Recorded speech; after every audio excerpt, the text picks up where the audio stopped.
রহিম।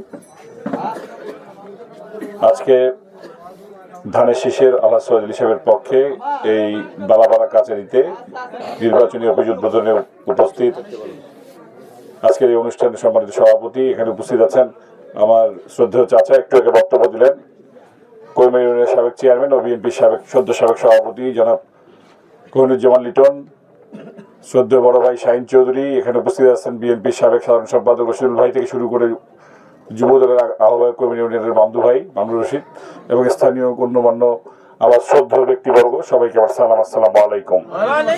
এবং সনাতনীদের প্রতি রইল আদাব। আসলে আপনাদের এখানে তো আমাকে বক্তব্য দিতে হবে বলে আমি মনে করি না। সিদ্দিক ভাইয়ের বক্তব্য শুনতে পারতাম, আরো অনেকেই আছে, আমাদের ভাই তো তারা আছে। হ্যাঁ, একটু দৌড়ের উপরে আছি, আর দৌড়ের উপরে থইছেন আপনারা।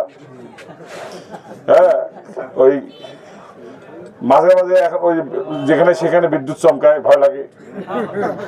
হ্যাঁ, এই জন্য অন্যান্য ইউনিয়নগুলো তো দৌড়িত হইতেছে, তাই না?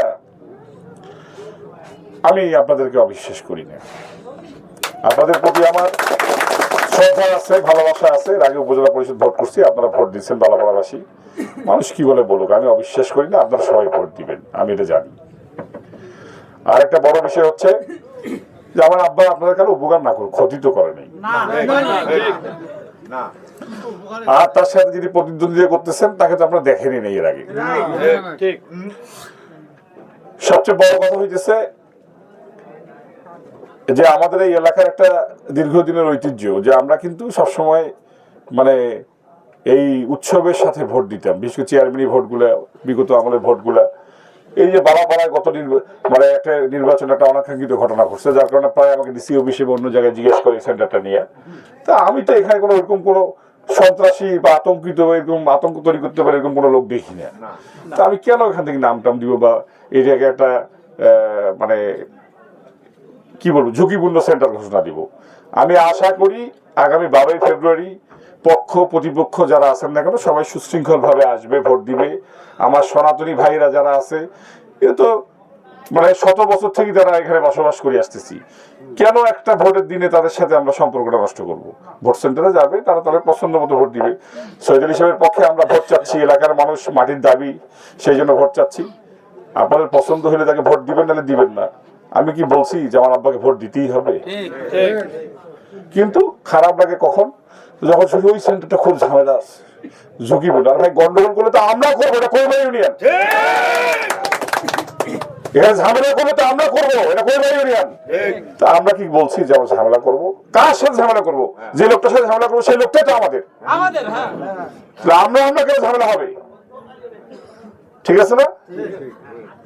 মানুষের আজকে যে চরমনের পিসেব ছোট ভাই রেজাউল করিমের বক্তব্য শুনলেন যে জোট থেকে কেন বেড়াইলেন,